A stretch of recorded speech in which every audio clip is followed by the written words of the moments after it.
Hello ਦੋਸਤੋ, ਸਾਡੇ channel ਵਿੱਚ ਤੁਹਾਡਾ ਸਵਾਗਤ ਹੈ। ਅੱਜ ਅਸੀਂ ਸਾਇੰਸ ਦੇ ਕੁਝ ਕੁਐਸਚਨ ਆਨਸਰ ਪਾਰਟ 33 ਦੇ ਵਿੱਚ ਮੋਸ਼ਨ ਦੇ ਬਾਰੇ ਗੱਲ ਕਰਾਂਗੇ, ਜਿਹਨੂੰ ਕਿ ਪੰਜਾਬੀ ਦੇ ਵਿੱਚ ਗਤੀ ਕਹਿੰਦੇ ਆ।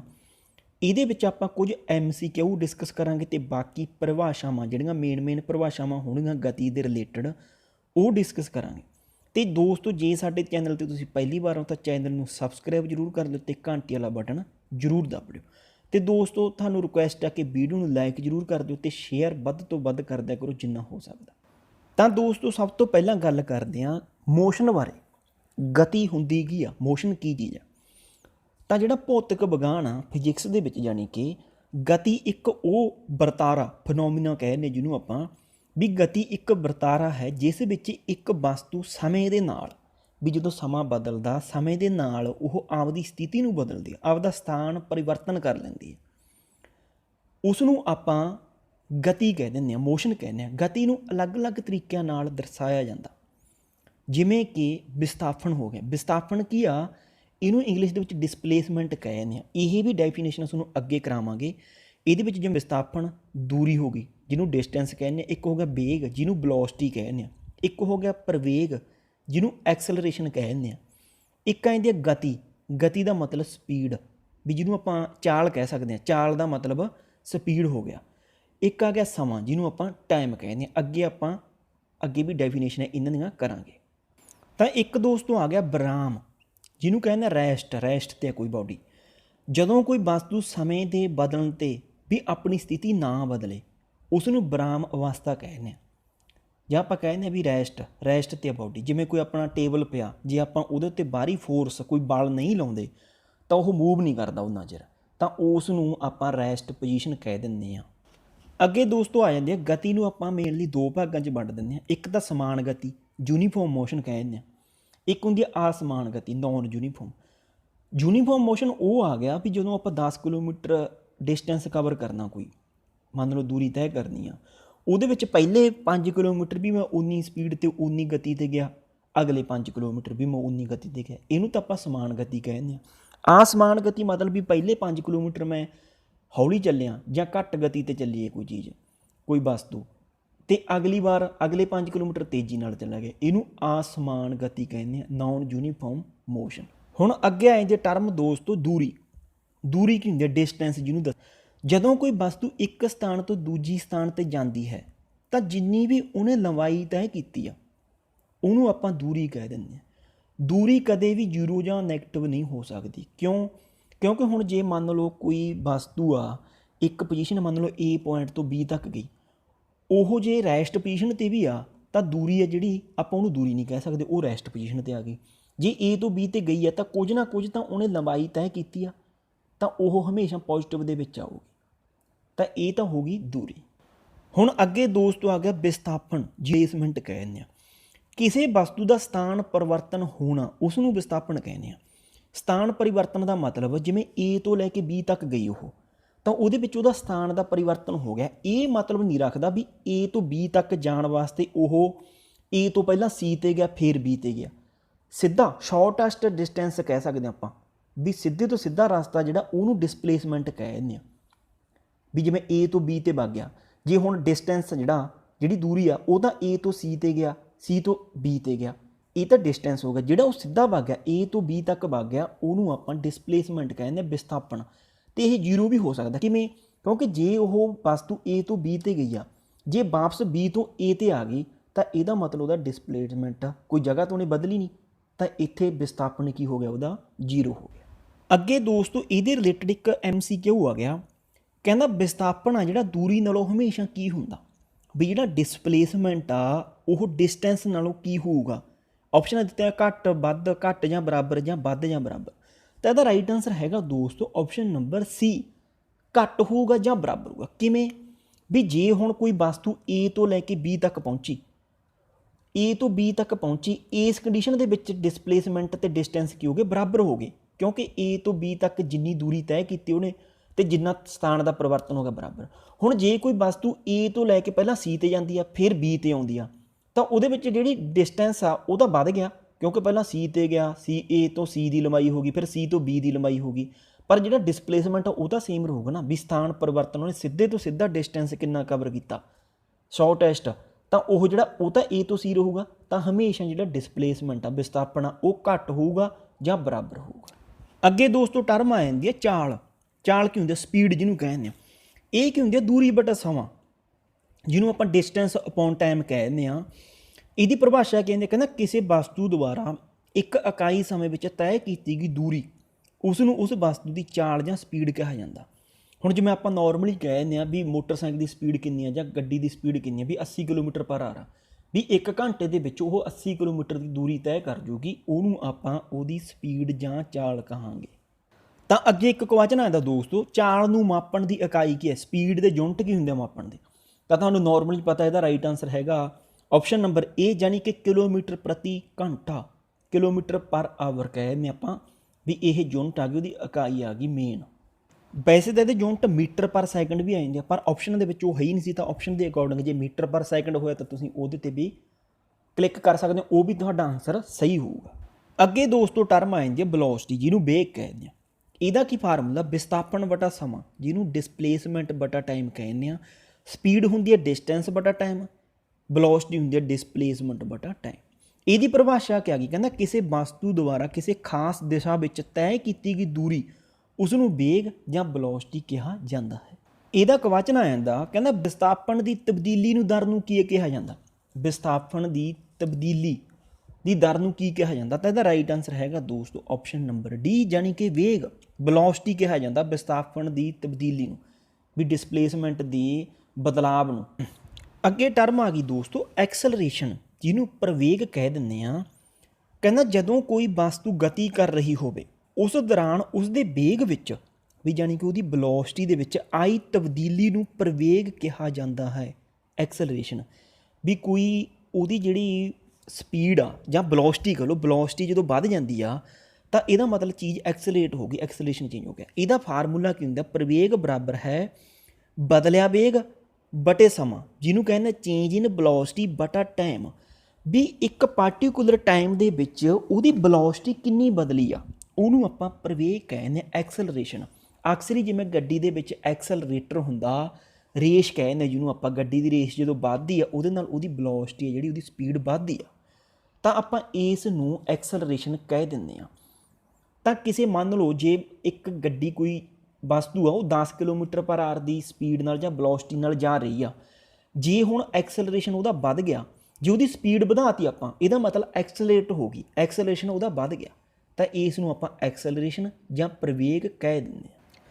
ਅੱਗੇ ਦੋਸਤੋ ਕੁਐਸਚਨ ਆ, ਕਹਿੰਦਾ ਵੇਗ ਸਮਾਂ ਸਾਰਨੀ, ਆ ਗ੍ਰਾਫ ਦੇ ਵਿੱਚ ਕਹਿੰਦਾ ਕੋਈ ਗਤੀ ਕਰ ਰਹੀ ਆ, ਇਸ ਗ੍ਰਾਫ ਦੇ ਅਕੋਰਡਿੰਗ। ਹੁਣ ਇਸ ਦੇ ਵਿੱਚ ਜਿਹੜਾ ਉੱਪਰ ਨੂੰ ਵਰਟੀਕਲ ਲਾਈਨ ਉਹਦੇ ਵਿੱਚ ਵੇਗ ਦਿਖਾਇਆ ਗਿਆ, ਜਿਹੜਾ ਹੌਰੀਜ਼ੌਂਟਲ ਉਹ 'ਚ ਟਾਈਮ ਦਿਖਾਇਆ ਸਮਾਂ, ਉੱਪਰ ਵੈਲੋਸਿਟੀ ਆ। ਜਿਹੜਾ A ਪੁਆਇੰਟ ਦਿਖਾਇਆ ਗਿਆ ਉਹ ਕੋਈ ਵਸਤੂ ਆ A ਪੁਆਇੰਟ 'ਤੇ, ਵੀ ਉਹ ਉੱਪਰ ਨੂੰ ਮੂਵ ਕਰਨੋਂ ਹਟ ਗਈ, ਵੈਲੋਸਿਟੀ ਦਾ ਵਧਣੋਂ ਘਟਣੋਂ ਹਟ ਗਈ, ਤਾਂ ਟਾਈਮ ਦੇ ਨਾਲ ਟਾਈਮ ਵੱਧ ਰਿਹਾ। ਤਾਂ ਕਿਵੇਂ ਮੂਵ ਕਰ ਰਹੀ ਹੈ, ਕਿਹੜੀ ਗਤੀ ਨਾਲ ਕਰ ਰਹੀ ਹੈ? ਤਾਂ ਇਹਦਾ ਰਾਈਟ ਆਨਸਰ ਹੈਗਾ ਆਪਸ਼ਨ ਨੰਬਰ B, ਯਾਨੀ ਕਿ ਸਮਾਨ ਗਤੀ, ਯੂਨੀਫਾਰਮ ਮੋਸ਼ਨ। ਕਿਉਂਕਿ A ਪੁਆਇੰਟ 'ਤੇ ਆ ਕੇ ਕਿਸੇ ਵਸਤੂ ਦੀ ਵੈਲੋਸਿਟੀ ਆ ਨਾ ਤਾਂ ਵੱਧ ਰਹੀ ਆ ਨਾ ਘਟ ਰਹੀ ਆ, ਸਮਾਂ ਤਾਂ ਵੱਧ ਰਿਹਾ ਪਰ ਵੈਲੋਸਿਟੀ ਨਾ ਘਟ ਰਹੀ ਹੈ ਨਾ ਵੱਧ ਰਹੀ ਹੈ, ਇਸ ਕਰਕੇ ਉਹ ਸਮਾਨ ਗਤੀ ਯੂਨੀਫਾਰਮ ਮੋਸ਼ਨ ਨਾਲ ਉਹ ਵਸਤੂ ਆ ਜਿਹੜੀ ਉਹ ਚੱਲ ਰਹੀ ਹੈ। ਅੱਗੇ ਕੁਐਸਚਨ ਆ ਦੋਸਤੋ, ਪ੍ਰਵੇਗ ਕਹਿੰਦਾ ਇੱਕ ਸਦਿਸ਼ ਰਾਸ਼ੀ ਹੈ, ਵੈਕਟਰ ਕੁਆਂਟੀਟੀ। ਇਹ ਤੁਹਾਨੂੰ ਅੱਗੇ ਦੱਸਦਾ ਵੈਕਟਰ ਤੇ ਸਕੇਲਰ 'ਚ ਕੀ ਫਰਕ ਹੁੰਦਾ, ਜੋ ਦਰਸਾਉਂਦੀ ਹੈ ਕਿ ਇਸ ਦੀ ਕੀਮਤ ਕੀ ਹੋ ਸਕਦੀ ਹੈ। ਪ੍ਰਵੇਗ ਹੁੰਦਾ ਐਕਸਲਰੇਸ਼ਨ ਦੀ ਕੀ ਵੈਲਿਊ ਹੋ ਸਕਦੀ ਆ। ਤਾਂ ਇਹਦਾ ਰਾਈਟ ਆਨਸਰ ਹੈਗਾ ਦੋਸਤੋ ਆਪਸ਼ਨ ਨੰਬਰ D, ਯਾਨੀ ਕਿ ਸਕਾਰਾਤਮਕ, ਨਕਾਰਾਤਮਕ ਜਾਂ ਜ਼ੀਰੋ, ਯਾਨੀ ਕਿ ਨੈਗੇਟਿਵ ਵੀ ਹੋ ਸਕਦਾ, ਕਹਿੰਦਾ ਵੀ ਪੋਜ਼ਿਟਿਵ ਵੀ ਹੋ ਸਕਦਾ, ਨੈਗੇਟਿਵ ਵੀ ਹੋ ਸਕਦਾ, ਜ਼ੀਰੋ। ਕਿਵੇਂ? ਕਿਉਂਕਿ ਜਿਹੜਾ ਐਕਸਲਰੇਸ਼ਨ ਆ ਇਹ ਕੀ ਆ, ਵੀ ਵੇਗ ਦੀ ਦਰ ਦਾ ਬਦਲਣਾ ਸਮੇਂ ਦੇ ਨਾਲ। ਹੁਣ ਜੇ ਮੰਨ ਲਓ ਕਿਸੇ ਚੀਜ਼ ਦੀ ਵੈਲੋਸਿਟੀ ਆ, ਵੇਗ ਆ ਕੌਨਸਟੈਂਟ ਆ, ਸੇਮ ਆ, ਹਾਂ ਸਾਰੇ ਪੂਰੇ ਰਸਤੇ ਸੇਮ ਚੱਲਦਾ, ਤਾਂ ਇਹਦਾ ਮਤਲਬ ਐਕਸਲਰੇਸ਼ਨ ਉੱਥੇ ਕੀ ਹੋਊਗਾ, ਜ਼ੀਰੋ ਹੋ ਗਿਆ, ਕਿਉਂਕਿ ਸਪੀਡ ਆ ਜਿਹੜੀ, ਵੈਲੋਸਿਟੀ ਜਿਹੜੀ ਵਧੀ ਨਹੀਂ ਨਾ ਘਟੀ ਆ। ਜੇ ਵੈਲੋਸਿਟੀ ਘਟੇ ਉਸ ਤੇ ਪੁਆਇੰਟ 'ਤੇ ਕੀ ਹੋ ਗਿਆ, ਨੈਗੇਟਿਵ ਹੋ ਗਿਆ, ਨਕਾਰਾਤਮਕ ਹੋ ਗਿਆ ਐਕਸਲਰੇਸ਼ਨ। ਜੇ ਵੈਲੋਸਿਟੀ ਵੱਧ ਰਹੀ ਹੈ ਟਾਈਮ ਨਾਲ ਤਾਂ ਉਹਦਾ ਮਤਲਬ ਐਕਸਲਰੇਸ਼ਨ ਆ ਜਿਹੜਾ ਪੋਜ਼ਿਟਿਵ ਹੋ ਗਿਆ। ਹੁਣ ਅੱਗੇ ਦੱਸਦੇ ਹਾਂ ਤੁਹਾਨੂੰ ਦੋਸਤੋ, ਸਦਿਸ਼ ਰਾਸ਼ੀ ਤੇ ਅਦਿਸ਼ ਰਾਸ਼ੀ ਕੀ ਹੁੰਦੀ ਹੈ। ਵੈਕਟਰ ਕੁਆਂਟੀਟੀ ਕਹਿੰਦੇ, ਇੱਕ ਸਕੇਲਰ ਕੁਆਂਟੀਟੀ ਹੁੰਦਾ। ਕਹਿੰਦਾ ਵੈਕਟਰ ਕੁਆਂਟੀਟੀ ਕੀ ਹੁੰਦੀ ਆ, ਉਹ ਰਾਸ਼ੀ ਕਹਿੰਦਾ ਜਿਸ ਦਾ ਪ੍ਰਮਾਣ ਮੈਗਨੀਟਿਊਡ ਵੀ ਹੋਵੇ ਤੇ ਦਿਸ਼ਾ ਡਾਇਰੈਕਸ਼ਨ ਵੀ ਹੋਵੇ, ਜਿਵੇਂ ਕਿ ਵਿਸਥਾਪਨ ਹੋ ਗਿਆ, ਡਿਸਪਲੇਸਮੈਂਟ, ਵੀ ਕਿਹੜੀ ਦਿਸ਼ਾ ਦੇ ਵਿੱਚ ਕਿਹੜੀ ਚੀਜ਼ ਕਿੰਨੀ ਗਈ ਆ। ਵੇਗ ਹੋ ਗਿਆ ਵੈਲੋਸਿਟੀ, ਬਲ ਹੋ ਗਿਆ ਫੋਰਸ ਜਿਹਨੂੰ ਕਹਿੰਦੇ ਆ, ਪ੍ਰਵੇਗ ਹੋ ਗਿਆ ਐਕਸਲਰੇਸ਼ਨ। ਜਿਵੇਂ ਬਲ ਆ, ਹੁਣ ਬਲ ਦਾ ਮੈਗਨੀਟਿਊਡ ਕੀ ਆ, ਫੋਰਸ ਆ ਜਿਹੜੀ ਆਪਾਂ ਲਾਵਾਂਗੇ ਉਹਦਾ ਇਹ ਵੀ ਪਤਾ ਲੱਗੂ ਨਾ ਵੀ ਕਿਹੜੀ ਦਿਸ਼ਾ 'ਚ ਲਾ ਰਹੇ ਆ। ਅੱਗੇ ਆ ਇਹਦਾ ਆਦਿਸ਼ ਰਾਸ਼ੀ ਜਿਹਨੂੰ ਸਕੇਲਰ ਕੁਆਂਟੀਟੀ ਕਹਿੰਦੇ ਆ। ਕਹਿੰਦਾ ਉਹ ਰਾਸ਼ੀ ਜਿਸ ਦਾ ਪ੍ਰਮਾਣ ਮੈਗਨੀਟਿਊਡ ਤਾਂ ਹੋਵੇ ਪਰ ਦਿਸ਼ਾ ਨਾ ਹੋਵੇ, ਡਾਇਰੈਕਸ਼ਨ ਦਾ ਨਾ ਪਤਾ ਹੋਵੇ। ਜਿਵੇਂ ਕਿ ਕਹਿੰਦਾ ਦੂਰੀ, ਹੁਣ ਦੂਰ ਕਿਸੇ ਪਾਸੇ ਵੀ ਹੋ ਸਕਦੀ ਆ। ਆਇਤਨ ਹੋ ਗਿਆ, ਆਇਤਨ ਵੀ ਕਿੱਧਰ ਵੀ ਹੋ ਸਕਦਾ, ਪਰ ਕੁਛ ਨਾ ਕੁਛ ਉਹਦਾ ਮੈਗਨੀਟਿਊਡ ਤਾਂ ਹੈਗਾ ਨਾ। ਖੇਤਰਫਲ ਹੋ ਗਿਆ, ਸਮਾਂ ਹੋ ਗਿਆ, ਇਹ ਇਹਦੀਆਂ ਸਕੇਲਰ ਕੁਆਂਟੀਟੀ ਦੀਆਂ ਐਗਜ਼ਾਮਪਲਸ ਨੇ। ਹੁਣ ਅੱਗੇ ਦੋਸਤੋ ਇੱਕ ਟਰਮ ਆ ਜਾਂਦੀ ਆ ਐਵਰੇਜ ਸਪੀਡ, ਔਸਤ ਚਾਲ ਕੀ ਹੁੰਦੀ ਆ। ਇਹਦਾ ਫਾਰਮੂਲਾ ਆਉਂਦਾ ਕੁੱਲ ਦੂਰੀ ਬਟਾ ਕੁੱਲ ਸਮਾਂ, ਜਿਹਨੂੰ ਆਪਾਂ ਟੋਟਲ ਡਿਸਟੈਂਸ ਬਟੇ ਟੋਟਲ ਟਾਈਮ ਕਹਿ ਦਿੰਦੇ ਆ। ਹੁਣ ਮੰਨ ਲਓ ਕੋਈ 100 ਕਿਲੋਮੀਟਰ ਦਾ ਸਫ਼ਰ ਆ, ਵੀ ਮੈਂ ਪਹਿਲੇ 1 ਘੰਟੇ ਦੇ ਵਿੱਚ 60 ਕਿਲੋਮੀਟਰ ਕਵਰ ਕਰਤਾ, ਦੂਜੇ ਘੰਟੇ ਦੇ ਵਿੱਚ ਮੈਥੋਂ 40 ਕਿਲੋਮੀਟਰ ਕਵਰ ਹੋਏ, ਤਾਂ ਉੱਥੇ ਆਪਾਂ ਨੂੰ ਐਵਰੇਜ ਸਪੀਡ ਕੱਢਣੀ ਪਊਗੀ। ਤਾਂ ਇਹਦੇ ਵਿੱਚ ਟੋਟਲ ਡਿਸਟੈਂਸ ਭਰ ਦਿਆਂਗੇ ਆਪਾਂ ਕਿੰਨਾ, ਵੀ ਪਹਿਲੇ 1 ਘੰਟੇ 'ਚ ਕਿੰਨਾ ਕੱਢਿਆ, ਅਗਲੇ 1 ਘੰਟੇ 'ਚ ਕਿੰਨਾ ਕੱਢਿਆ, ਤੇ ਟੋਟਲ ਟਾਈਮ ਕਿੰਨੇ ਲੱਗਿਆ, ਕਿੰਨਾ ਘੰਟਾ ਲੱਗਿਆ। ਇਹਦੇ ਨਾਲ ਆਪਾਂ ਨੂੰ ਐਵਰੇਜ ਯਾਨੀ ਕਿ ਔਸਤ ਚਾਲ ਦਾ ਐਵਰੇਜ ਸਪੀਡ ਦਾ ਪਤਾ ਲੱਗ। ਹੁਣ ਜਿਵੇਂ ਇਹਦੇ ਰਿਲੇਟਡ ਦੋਸਤੋ ਇੱਕ ਕੁਐਸਚਨ ਹੈ, ਕਹਿੰਦਾ ਇੱਕ ਵਸਤੂ 5 ਸੈਕਿੰਡ ਦੇ ਵਿੱਚ 40 ਮੀਟਰ ਯਾਤਰਾ ਕਰਦੀ ਆ ਅਤੇ ਫਿਰ ਉਹ ਅਗਲੇ 5 ਸੈਕਿੰਡ ਦੇ ਵਿੱਚ 80 ਮੀਟਰ ਚਲੀ ਜਾਂਦੀ ਆ, ਤਾਂ ਜਿਹੜਾ ਵਸਤੂ ਦੀ ਕਹਿੰਦਾ ਔਸਤ ਗਤੀ ਕਿੰਨੀ ਹੋਊਗੀ। ਔਸਤ ਗਤੀ ਯਾਨੀ ਕਿ ਉਹਦੀ ਐਵਰੇਜ ਸਪੀਡ ਕਿੰਨੀ ਬਣ ਗਈ। ਤਾਂ ਇਹਦਾ ਰਾਈਟ ਆਨਸਰ ਹੈਗਾ ਦੋਸਤੋ ਆਪਸ਼ਨ ਨੰਬਰ ਏ, ਯਾਨੀ ਕਿ 12 ਮੀਟਰ ਪ੍ਰਤੀ ਸਕਿੰਟ। ਤਾਂ ਇਹ ਕੱਢਿਆ ਕਿਵੇਂ ਆ, ਇਹ ਤੁਹਾਨੂੰ ਦਿਖਾਈਏ ਇਹਦੇ ਵਿੱਚ। ਜਿਵੇਂ ਦੇਖੋ ਤੁਸੀਂ ਵੀ ਹੁਣ ਆਪਾਂ ਨੂੰ ਜਿਵੇਂ ਲਾਸਟ ਤੇ ਆਪਾਂ ਜਿਹੜਾ ਫਾਰਮੂਲਾ ਟੋਟਲ ਡਿਸਟੈਂਸ ਬਟੇ ਟੋਟਲ ਟਾਈਮ ਆ, ਹੁਣ ਆਪਾਂ ਨੂੰ ਪਤਾ ਪਹਿਲੇ 5 ਦੂਜੇ 5 ਸਕਿੰਟਾਂ 'ਚ ਉਹਨੇ 80 ਮੀਟਰ ਦਾ ਡਿਸਟੈਂਸ ਕੀਤਾ, ਤਾਂ ਟੋਟਲ ਡਿਸਟੈਂਸ ਕਿੰਨਾ 40 + 80 ਯਾਨੀ ਕਿ 120 ਮੀਟਰ ਹੋ ਗਿਆ। ਥੱਲੇ ਟਾਈਮ ਕੀ ਹੋ ਗਿਆ, 5 ਸਕਿੰਟ ਪਹਿਲਾਂ ਲੱਗੇ 5 ਸਕਿੰਟ ਅਗਲੇ, ਤਾਂ ਟੋਟਲ ਹੋ ਗਿਆ 10 ਸਕਿੰਟ। ਤਾਂ ਆਪਾਂ ਇਹਨੂੰ ਕੱਟ ਕੇ ਕਿੰਨਾ ਆ ਜਾਊਗਾ, 12 ਮੀਟਰ ਪਰ ਸੈਕਿੰਡ ਦੀ ਸਪੀਡ ਆ ਗਈ ਐਵਰੇਜ ਸਪੀਡ। ਵੀ ਟੋਟਲ ਜਿਹੜੀ ਜਰਨੀ ਹੈ ਉਹਦੀ, ਟੋਟਲ ਜਿਹੜਾ ਉਹਨੇ ਯਾਤਰਾ ਕੀਤੀ ਆ ਉਹਦੇ ਦੌਰਾਨ ਉਹਦੀ 12 ਮੀਟਰ ਪ੍ਰਤੀ ਸੈਕਿੰਡ ਦੀ ਸਪੀਡ ਆ ਜਾਂਦੀ ਹੈ। ਤਾਂ ਅੱਗੇ ਕੁਐਸਚਨ ਆ ਦੋਸਤੋ, ਪ੍ਰਵੇਗ ਦੇ ਮਾਪ ਦੀ ਕਹਿੰਦਾ SI ਇਕਾਈ ਕੀ ਆ। ਵੀ ਜਿਹੜਾ ਐਕਸਲਰੇਸ਼ਨ ਹੁੰਦਾ ਉਹਦੇ SI ਯੂਨਿਟ ਕੀ ਆ ਮਾਪਣ ਦੇ, ਵੀ ਪ੍ਰਵੇਗ ਕਿੰਨਾ ਬਦਲਿਆ, ਐਕਸਲਰੇਸ਼ਨ ਕਿੰਨਾ ਵਧਿਆ ਜਾਂ ਘਟਿਆ। ਤਾਂ ਇਹਦਾ ਰਾਈਟ ਆਨਸਰ ਹੈਗਾ ਦੋਸਤੋ ਆਪਸ਼ਨ ਨੰਬਰ ਬੀ, ਯਾਨੀ ਕਿ ਮੀਟਰ ਪਰ ਸੈਕਿੰਡ ਦੇ ਸਕੇਅਰ। ਇਹ ਸਕੇਅਰ ਉੱਪਰ ਆ, ਮੀਟਰ ਪਰ ਸੈਕਿੰਡ ਸਕੇਅਰ, ਇਹ ਜਿਹੜਾ ਇਹਦੀ SI ਇਕਾਈ ਆ ਗਈ। ਕਿਵੇਂ ਕੱਢੀ ਆ, ਹੁਣ ਆਪਾਂ ਨੂੰ ਪਤਾ ਐਕਸਲਰੇਸ਼ਨ ਹੁੰਦਾ ਜਿਹੜਾ ਹੁੰਦਾ ਚੇਂਜ ਇਨ ਵੈਲੋਸਿਟੀ ਬਟੇ ਟਾਈਮ, ਵੀ ਜਿਹੜਾ ਵੇਗ ਬਦਲਿਆ ਉਹਦੇ ਬਟੇ ਟਾਈਮ, ਯਾਨੀ ਕਿ B/T। ਹੁਣ ਜਿਹੜਾ B ਆ, ਜਿਹੜੀ ਆਪਾਂ ਨੂੰ ਪਤਾ ਵੈਲੋਸਿਟੀ ਕੀ ਹੁੰਦੀ ਆ, ਵਿਸਥਾਪਨ ਬਟਾ ਸਮਾਂ, ਵੀ ਯਾਨੀ ਕਿ ਮੀਟਰ ਤਾਂ ਆ ਗਿਆ ਮੀਟਰ, ਥੱਲੇ ਆ ਗਿਆ T ਟਾਈਮ, ਠੀਕ ਆ। ਇਹਦੇ ਯੂਨਿਟ ਕੀ ਹੁੰਦੇ ਆ, ਵੈਲੋਸਿਟੀ ਦੇ ਯੂਨਿਟ ਕੀ ਆਉਂਦੇ, ਮੀਟਰ ਪਰ ਸੈਕਿੰਡ। ਹੁਣ ਜਦੋਂ ਆਪਾਂ ਨੂੰ ਪਤਾ ਵੈਲੋਸਿਟੀ ਦੇ ਯੂਨਿਟ ਮੀਟਰ ਪਰ ਸੈਕਿੰਡ ਆ, ਪਰ ਹੁਣ ਜਿਹੜਾ ਵੈਲੋਸਿਟੀ ਆ ਪ੍ਰਵੇਗ ਆ ਉਹ ਕੀ ਹੁੰਦਾ, ਵੈਲੋਸਿਟੀ ਬਟਾ ਟਾਈਮ। ਹੁਣ ਵੈਲੋਸਿਟੀ ਦੇ ਵਿੱਚ ਆ ਤੁਸੀਂ ਥੱਲੇ ਦੇਖ ਸਕਦੇ ਹੋ ਮੀਟਰ ਪਰ ਸੈਕਿੰਡ ਤਾਂ ਆ ਹੀ ਗਿਆ, ਪਰ 1 ਸੈਕਿੰਡ ਥੱਲੇ ਹੋਰ ਪਿਆ ਐਕਸਟਰਾ, ਆ ਤੁਸੀਂ ਦੇਖ ਸਕਦੇ ਹੋ ਥੱਲੇ ਐਕਸਟਰਾ ਗੋਲਾ ਮਾਰਿਆ ਹੋਇਆ। ਤਾਂ ਇਹ ਸੈਕਿੰਡ ਇਹਦੇ ਨਾਲ ਗੁਣਾ ਹੋ ਜਾਊਗਾ, ਜਿਹਦੇ ਕਰਕੇ ਮੀਟਰ ਸਕੁਅਰ ਬਣ ਗਿਆ, ਸੈਕਿੰਡ ਸਕੁਅਰ ਬਣ ਗਿਆ। ਵੀ ਯਾਨੀ ਕਿ ਪ੍ਰਵੇਗ ਦਾ ਕੀ ਆ ਗਿਆ unit, metre per square per second square, ਵੀ ਯਾਨੀ ਕਿ ਮੀਟਰ ਪ੍ਰਤੀ ਸੈਕਿੰਡ ਸਕੁਅਰ ਇਹਦਾ ਯੂਨਿਟ ਆ ਗਏ ਪ੍ਰਵੇਗ ਦੇ ਐਕਸਲਰੇਸ਼ਨ ਦੇ। ਅੱਗੇ ਕੁਐਸਚਨ ਆ ਦੋਸਤੋ, ਕਹਿੰਦਾ ਦੂਰੀ ਤੇ ਸਮੇਂ ਦਾ ਗ੍ਰਾਫ ਕੀ ਦਰਸਾਉਂਦਾ। ਜਿਵੇਂ ਤੁਸੀਂ ਆਹ ਗ੍ਰਾਫ ਦੇਖ ਰਹੇ ਹੋ ਸਕਰੀਨ ਤੇ, ਵੀ ਡਿਸਟੈਂਸ ਤੇ ਟਾਈਮ ਦੇ ਵਿਚਾਲੇ ਜਿਹੜਾ ਗ੍ਰਾਫ ਆ ਗਿਆ ਉਹ ਕੀ ਦਰਸਾਉਂਦਾ। ਤਾਂ ਇਹਦਾ ਰਾਈਟ ਆਨਸਰ ਹੈਗਾ ਦੋਸਤੋ ਆਪਸ਼ਨ ਨੰਬਰ ਸੀ, ਯਾਨੀ ਕਿ ਇਹ ਗਤੀ ਨੂੰ ਦਰਸਾਉਂਦਾ, ਇਹ ਸਪੀਡ ਨੂੰ ਦਰਸਾਉਂਦਾ। ਕਿਉਂਕਿ ਸਪੀਡ ਕੀ ਹੁੰਦੀ ਆ, ਦੂਰੀ ਬਟਾ ਸਮਾਂ, ਵੀ ਕਿੰਨੇ ਸਮੇਂ ਦੇ ਵਿੱਚ ਕੋਈ ਵਸਤੂ ਕਿੰਨੀ ਦੂਰੀ ਤੈਅ ਕਰਦੀ ਆ, ਕਿੰਨਾ ਡਿਸਟੈਂਸ ਕਵਰ ਕਰਦੀ ਆ, ਉਹਨੂੰ ਆਪਾਂ ਸਪੀਡ ਕਹਿ ਦਿੰਦੇ ਹਾਂ ਜਾਂ ਗਤੀ ਕਹਿ ਦਿੰਦੇ ਹਾਂ। ਤਾਂ ਤੁਸੀਂ ਗ੍ਰਾਫ ਦੇ ਉੱਪਰ ਦੇਖ ਸਕਦੇ ਹੋ ਦੂਰੀ ਤੇ ਸਮੇਂ ਦੇ ਵਿੱਚ ਗ੍ਰਾਫ ਬਣਾਇਆ ਹੋਇਆ, ਵੀ ਇਹ ਕੀ ਦਰਸਾਉਂਦਾ ਹੈ, ਤਾਂ ਗਤੀ ਨੂੰ ਦਰਸਾਉਂਦਾ ਹੈ, ਸਪੀਡ ਨੂੰ ਦਿਖਾਉਂਦਾ ਹੈ। ਅੱਗੇ ਇੱਕ ਟਰਮ ਆਉਂਦੀ ਦੋਸਤੋ ਚੱਕਰਾਕਾਰ ਗਤੀ, ਜਿਹਨੂੰ ਸਰਕੂਲਰ ਮੋਸ਼ਨ ਕਹਿ ਦਿੰਦੇ ਆ। ਕਹਿੰਦਾ ਜਦੋਂ ਕੋਈ ਵਸਤੂ ਕਿਸੇ ਚੱਕਰ ਦੇ ਘੇਰੇ ਤੇ ਕੋਈ ਦੂਰੀ ਤੈਅ ਕਰਦੀ ਆ, ਉਸ ਨੂੰ ਵਸਤੂ ਦੀ ਚੱਕਰਾਕਾਰ ਗਤੀ ਕਹਿ ਦਿੰਦੇ ਆ। ਵੀ ਕੋਈ ਸਰਕਲ ਦੇ ਘੇਰੇ ਤੇ ਸਰਕਮਫਰੈਂਸ ਤੇ ਕੋਈ ਵਸਤੂ ਆ ਜਿਹੜੀ ਉਹ ਦੂਰੀ ਤੈਅ ਕਰਦੀ ਆ, ਡਿਸਟੈਂਸ ਕਵਰ ਕਰਦੀ ਆ, ਉਹਨੂੰ ਵਸਤੂ ਦੀ ਚੱਕਰਾਕਾਰ ਗਤੀ ਜਾਂ ਸਰਕੂਲਰ ਮੋਸ਼ਨ ਕਹਿੰਦੇ ਆ। ਇੱਕ ਅੱਗੇ ਟਰਮ ਆ ਜਾਂਦੀ ਆ ਕੋਣੀ ਵੇਗ ਜਿਹਨੂੰ ਐਂਗੂਲਰ ਵੈਲੋਸਿਟੀ ਕਹਿੰਦੇ, ਅੱਗੇ ਵੀ ਤੁਹਾਨੂੰ ਰੀਪ੍ਰਜੈਂਟ ਕਰਕੇ ਦੱਸਦਾ ਵੀ ਕੀ ਹੁੰਦਾ ਉਹਦਾ ਫਾਰਮੂਲਾ ਵਗੈਰਾ। ਕਹਿੰਦਾ ਕਿਸੇ ਵਸਤੂ ਦੀ ਕੋਣੀ ਸਥਿਤੀ ਸਮੇਂ ਦੇ ਨਾਲ ਕਿਵੇਂ ਬਦਲਦੀ ਹੈ, ਵੀ ਉਹਦਾ ਐਂਗਲ ਕੋਣ ਕਿਵੇਂ ਬਦਲਦਾ, ਉਹਨੂੰ ਉਸ ਦਾ ਕੋਣੀ ਵੇਗ ਜਾਂ ਐਂਗੂਲਰ ਵੈਲੋਸਿਟੀ ਕਹੇ ਜਾਂਦੇ ਆ। ਵੀ ਜਿਵੇਂ ਕਿ ਤੁਹਾਨੂੰ ਦੇਖ ਸਕਦੇ ਹੋ ਵੀ ਚੱਕਰਾਕਾਰ ਗਤੀ ਹੁੰਦੀ ਸਰਕੂਲਰ ਮੋਸ਼ਨ, ਵੀ ਇੱਕ ਸਮਾਨ ਗਤੀ ਕੀ ਹੋਗੀ, ਜਿਵੇਂ ਤੁਸੀਂ ਦੇਖ ਰਹੇ ਹੋ ਵੀ ਕਿਸੇ ਚੱਕਰ ਦੇ ਆਲੇ ਦੁਆਲੇ ਜਿਹੜੇ ਐਰੋ ਦੇ ਨਿਸ਼ਾਨ ਲਾਏ ਹੋਏ ਆ ਵੀ ਇੱਦਾਂ ਗਤੀ ਕਰਦੀ ਹੋਵੇ। ਵੀ ਇਸ ਵਿੱਚ ਕੀ ਹੈ, ਕਹਿੰਦਾ ਇਸ ਦਾ ਪ੍ਰਵੇਗ ਗਤੀ ਦੀ ਦਿਸ਼ਾ ਕਰਕੇ ਹੀ ਬਦਲਦਾ।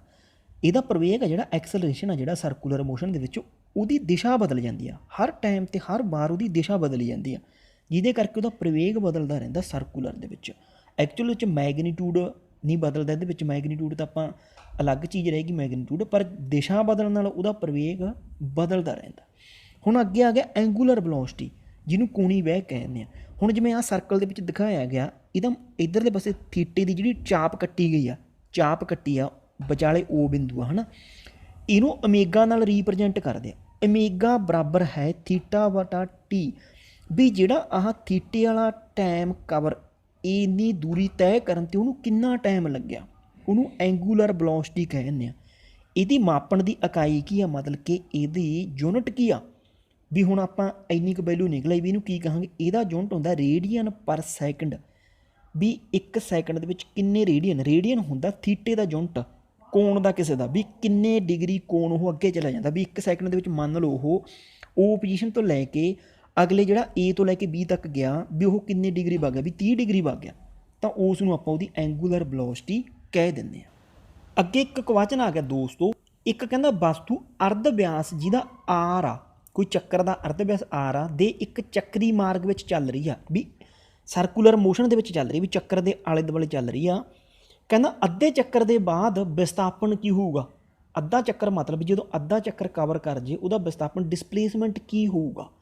ਤਾਂ ਤੁਸੀਂ ਜਿਵੇਂ ਪਿਕ ਦੇ ਵਿੱਚ ਦੇਖ ਰਹੇ ਹੋ ਵੀ ਕਹਿੰਦਾ ਜਦੋਂ ਵਸਤੂ A ਪੁਆਇੰਟ ਤੋਂ ਚੱਲੀ B 'ਤੇ ਪਹੁੰਚ ਗਈ, ਜਿਹੜਾ ਸਰਕਲ ਆ ਇਹਦਾ ਅਰਧ ਵਿਆਸ ਹੈਗਾ R, ਤਾਂ ਵਿਸਥਾਪਨ ਕੀ ਹੋਊਗਾ, ਡਿਸਪਲੇਸਮੈਂਟ। ਵਿਸਥਾਪਨ ਤੁਹਾਨੂੰ ਦੱਸਿਆ ਸੀ ਵੀ ਸਿੱਧੇ ਤੋਂ ਸਿੱਧਾ ਰਸਤਾ, ਸਿੱਧੇ ਤੋਂ ਸਿੱਧਾ ਰਸਤਾ ਕਿਹੜਾ ਹੋ ਗਿਆ, A ਤੋਂ ਡਾਇਰੈਕਟ B, ਯਾਨੀ ਕਿ A ਤੋਂ O 'ਤੇ ਗਿਆ, O ਤੋਂ B 'ਤੇ ਗਿਆ। ਹੁਣ ਜਿਹੜਾ ਥੱਲੇ ਤੁਸੀਂ ਲਾਈਨ ਦੇ ਵਿੱਚ ਦੇਖ ਸਕਦੇ ਹੋ A ਤੋਂ O ਤੱਕ ਦਾ ਡਿਸਟੈਂਸ ਕਿੰਨਾ R, O ਤੋਂ B ਤੱਕ ਦਾ ਕਿੰਨਾ R, ਕਿਉਂਕਿ ਇਹਦਾ ਅਰਧ ਵਿਆਸ ਆ, ਤਾਂ ਜਿਹੜੀ ਦੂਰੀ ਆ ਡਿਸਟੈਂਸ ਕਿੰਨਾ, ਇਹਦਾ ਜਿਹੜਾ ਡਿਸਪਲੇਸਮੈਂਟ ਕਿੰਨਾ ਆ ਗਿਆ 2R ਆ ਗਿਆ, ਤਾਂ ਇਹਦਾ ਰਾਈਟ ਆਨਸਰ ਹੈਗਾ 2R। ਹੁਣ ਜੇ ਆਪਾਂ ਡਿਸਟੈਂਸ ਦੀ ਗੱਲ ਕਰੀਏ ਦੂਰੀ ਦੀ, ਤਾਂ ਦੂਰੀ ਕੀ ਆ ਜੂਗੀ, ਕਿਉਂਕਿ A ਤੋਂ ਉਹ ਜਿੱਧਰ ਦੀ ਐਕਚੁਅਲ ਦੇ ਵਿੱਚ ਗਿਆ ਕਾਹਦੇ ਆ, ਉਹ ਸਰਕਲ ਦੇ ਘੇਰੇ 'ਤੇ, ਸਰਕਲ ਦਾ ਘੇਰਾ ਕੀ ਹੁੰਦਾ 2πr। ਹੁਣ ਉਹ ਅੱਧਾ ਸਰਕਲ ਦੇ ਘੇਰੇ 'ਤੇ ਗਿਆ ਅੱਧ 'ਚ, ਤਾਂ ਉਹ 2πr/2 ਆ ਜਾਊਗਾ। ਅਤੇ ਜਿਹੜਾ ਡਿਸਪਲੇਸਮੈਂਟ ਆ ਉਹ ਤਾਂ ਤੁਹਾਨੂੰ ਪਤਾ ਹੀ ਆ ਵੀ ਕਿਸੇ ਵਸਤੂ ਦੀ ਜਗ੍ਹਾ ਦਾ, ਵੀ ਜਗ੍ਹਾ ਦੀ ਬਦਲੀ, ਵੀ ਜਗ੍ਹਾ ਉਹਨੇ ਕਿੰਨੀ ਬਦਲੀ, ਸ਼ਾਰਟੇਸਟ ਜਗ੍ਹਾ ਦਾ ਕਿੰਨਾ ਸਥਾਨ ਪਰਿਵਰਤਨ ਕਿੰਨਾ ਆਇਆ, ਤਾਂ ਉਹ A ਤੋਂ O ਤੋਂ B, ਯਾਨੀ ਕਿ R ਇੱਧਰ ਸੀਗਾ R ਉੱਧਰ ਸੀਗਾ, ਯਾਨੀ ਕਿ 2R ਉਹਦਾ ਡਿਸਪਲੇਸਮੈਂਟ ਆ ਗਿਆ। ਅੱਗੇ ਦੋਸਤੋ ਕੁਐਸਚਨ ਹੈਗਾ ਵੀ ਹੇਠਾਂ ਦਿੱਤਿਆਂ ਵਿੱਚੋਂ ਕਿਹੜਾ ਗ੍ਰਾਫ ਕਿਸੇ ਵਸਤੂ ਦੀ ਸਮਾਨ ਗਤੀ ਦਰਸਾਉਂਦਾ। ਸਮਾਨ ਗਤੀ ਮਤਲਬ ਯੂਨੀਫਾਰਮ ਮੋਸ਼ਨ, ਯੂਨੀਫਾਰਮ ਸਪੀਡ ਆ।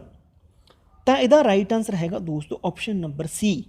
ਹਰੇਕ ਦੇ ਵਿੱਚ ਗ੍ਰਾਫ ਦੇ ਵਿੱਚ ਉੱਪਰ ਨੂੰ ਵਰਟੀਕਲ ਦੂਰੀ ਦਿਖਾਈ ਗਈ, ਹੌਰੀਜ਼ੌਂਟਲ ਸਮਾਂ, ਕਿਉਂਕਿ ਇਹਦੇ ਵਿੱਚ ਕੀ ਆ, ਸਮੇਂ ਦੇ ਨਾਲ ਜਿਵੇਂ ਜਿਵੇਂ ਸਿੱਧੀ ਲਾਈਨ ਦਿਖਾਈ ਗਈ ਇਹ, ਜਿਵੇਂ ਜਿਵੇਂ ਸਮਾਂ ਵੱਧਦਾ ਉਵੇਂ ਉਵੇਂ ਦੂਰੀ ਕਵਰ ਹੋ ਰਹੀ ਆ। ਤਾਂ ਇਹਦਾ ਮਤਲਬ ਸਮਾਨ ਗਤੀ ਹੋ ਗਈ, ਉਹਦੀ ਸਮਾਨ ਸਪੀਡ ਹੋ ਗਈ, ਵੀ ਜਿੰਨਾ ਅਗਲੇ ਟਾਈਮ ਦੇ ਵਿੱਚ ਜਿੰਨਾ ਉਹਨੇ ਟਾਈਮ ਲੱਗਿਆ ਉਨੀ ਉਹਨੇ ਅੱਗੇ ਦੂਰੀ ਤੈਅ ਕਰਤੀ, ਫਿਰ ਜਿੰਨੀ ਅੱਗੇ ਦੂਰੀ ਤੈਅ ਕੀਤੀ ਉਨੀ ਸਮਾਂ ਲੱਗਿਆ।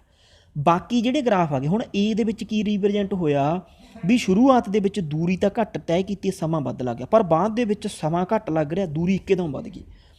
B ਦੇ ਵਿੱਚ ਕੀ ਆ, ਪਹਿਲਾਂ ਸ਼ੁਰੂਆਤੀ ਦੌਰ 'ਚ ਤਾਂ ਦੂਰੀ ਤਾਂ ਵੱਧ ਕਵਰ ਕੀਤੀ ਉਹਨੇ, ਟਾਈਮ ਘੱਟ ਲੱਗਿਆ ਸੀ, ਪਰ ਇਸ ਤੋਂ ਬਾਅਦ ਕੀ ਆ, ਦੂਰੀ ਘੱਟ ਤੈਅ ਕਰਨ ਲੱਗ ਗਿਆ, ਸਮਾਂ ਜ਼ਿਆਦਾ ਲੱਗਣ ਲੱਗਾ।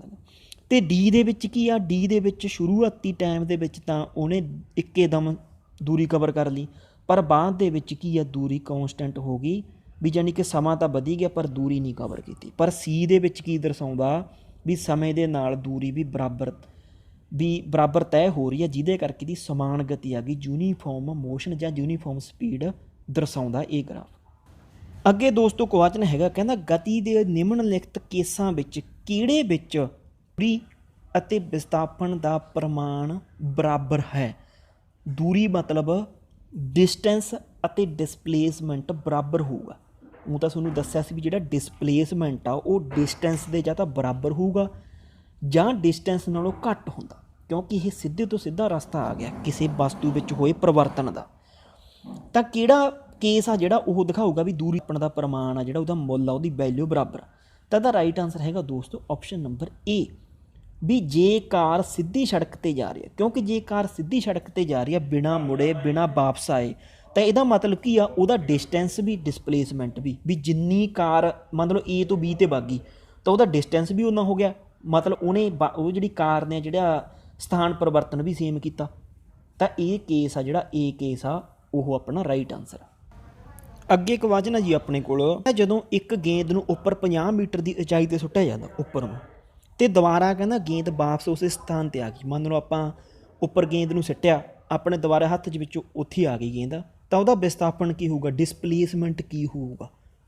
ਤਾਂ ਇਹਦਾ ਰਾਈਟ ਆਨਸਰ ਹੈਗਾ ਦੋਸਤੋ ਆਪਸ਼ਨ ਨੰਬਰ ਬੀ, ਯਾਨੀ ਕਿ 0 ਮੀਟਰ। ਕਿਉਂਕਿ ਦੁਬਾਰੇ ਮੰਨ ਲਓ ਏ ਪੋਜੀਸ਼ਨ ਮੇਰਾ ਹੱਥ ਆ, ਇਹਨੂੰ ਮੈਂ 50 ਮੀਟਰ ਉੱਪਰ ਸਿੱਟਿਆ ਬਾਲ ਨੂੰ, ਦੁਬਾਰੇ ਬਾਲ ਫੇਰ ਮੇਰੇ ਹੱਥ 'ਚ ਆ ਗਈ, ਯਾਨੀ ਕਿ ਉਸੇ ਪੋਜੀਸ਼ਨ 'ਤੇ ਫੇਰ ਸੇਮ 'ਤੇ ਆ ਗਈ। ਇਹਦਾ ਮਤਲਬ ਵਸਤੂ ਦਾ, ਗੇਂਦ ਦਾ ਕੋਈ ਸਥਾਨ ਪਰਿਵਰਤਨ ਤਾਂ ਹੋਈ ਨਹੀਂ। ਤਾਂ ਜਦੋਂ ਸਥਾਨ ਪਰਿਵਰਤਨ ਨਾ ਹੋਵੇ ਤਾਂ ਉਦੋਂ ਡਿਸਪਲੇਸਮੈਂਟ ਆ ਜਿਹੜਾ ਵਿਸਥਾਪਨ ਆ ਉਹ 0 ਹੋਵੇਗਾ। ਪਰ ਜੇ ਆਪਾਂ ਡਿਸਟੈਂਸ ਦੀ ਗੱਲ ਕਰੀਏ ਤਾਂ ਡਿਸਟੈਂਸ ਕਿੰਨਾ ਹੋਊਗਾ, 100 ਮੀਟਰ, ਕਿਉਂਕਿ 50 ਤਾਹਾਂ ਨੂੰ ਗਈ 50 ਵਾਪਸ ਆਈ, ਤਾਂ ਡਿਸਟੈਂਸ ਤਾਂ 100 ਮੀਟਰ ਆ ਗਿਆ ਪਰ ਡਿਸਪਲੇਸਮੈਂਟ 0 ਹੋਵੇ। ਤਾਂ ਦੋਸਤੋ ਅੱਜ ਦੀ ਵੀਡੀਓ ਇੱਥੇ ਹੀ ਖਤਮ ਹੁੰਦੀ ਆ। ਉਮੀਦ ਕਰਦਾ ਤੁਹਾਨੂੰ ਇਹ ਵੀਡੀਓ ਵਧੀਆ ਲੱਗੀ ਹੋ, ਅਤੇ ਦੋਸਤੋ ਵੀਡੀਓ ਨੂੰ ਲਾਈਕ ਅਤੇ ਸ਼ੇਅਰ ਵੱਧ ਤੋਂ ਵੱਧ ਕਰਿਓ। ਅਤੇ ਦੋਸਤੋ ਜੇ ਤੁਹਾਨੂੰ ਕੋਈ ਹੋਰ ਕੁਐਸਚਨ ਇਹਦੇ ਰਿਲੇਟਡ ਇਸ ਟੌਪਿਕ ਦੇ ਅੱਜ ਵਾਲੇ ਦੇ ਚਾਹੀਦੇ ਹੋਏ ਤਾਂ ਕਮੈਂਟ ਕਰਕੇ ਜ਼ਰੂਰ ਦੱਸਿਓ। ਅਤੇ ਵੀਡੀਓ ਦਾ ਦੋਸਤੋ ਫੀਡਬੈਕ ਜ਼ਰੂਰ ਦਿਆ ਕਰੋ। ਜੇ ਤੁਹਾਨੂੰ ਵੀਡੀਓ ਚੰਗੀ ਲੱਗੀ ਤਾਂ ਚੰਗੀ ਕਿਹਾ ਕਰੋ, ਜੇ ਕੋਈ ਕਮੀ ਪੇਸ਼ੀ ਹੈ ਤਾਂ ਅਸੀਂ ਇੰਪਰੂਵਮੈਂਟ ਕਰਾਂਗੇ, ਜ਼ਰੂਰ ਦੱਸਿਆ ਕਰੋ। ਜੇ ਸਾਡੇ ਚੈਨਲ ਤੁਸੀਂ ਪਹਿਲੀ ਵਾਰ ਚੈਨਲ ਨੂੰ ਸਬਸਕ੍ਰਾਈਬ ਜ਼ਰੂਰ ਕਰ ਲਿਓ ਅਤੇ ਘੰਟੇ ਵਾਲਾ ਬਟਨ ਜ਼ਰੂਰ ਦਬ ਲਿਓ। ਵੀਡੀਓ ਦੇਖਣ ਲਈ ਦੋਸਤੋ ਤੁਹਾਡਾ ਬਹੁਤ ਬਹੁਤ ਧੰਨਵਾਦ। ਜੈ ਹਿੰਦ।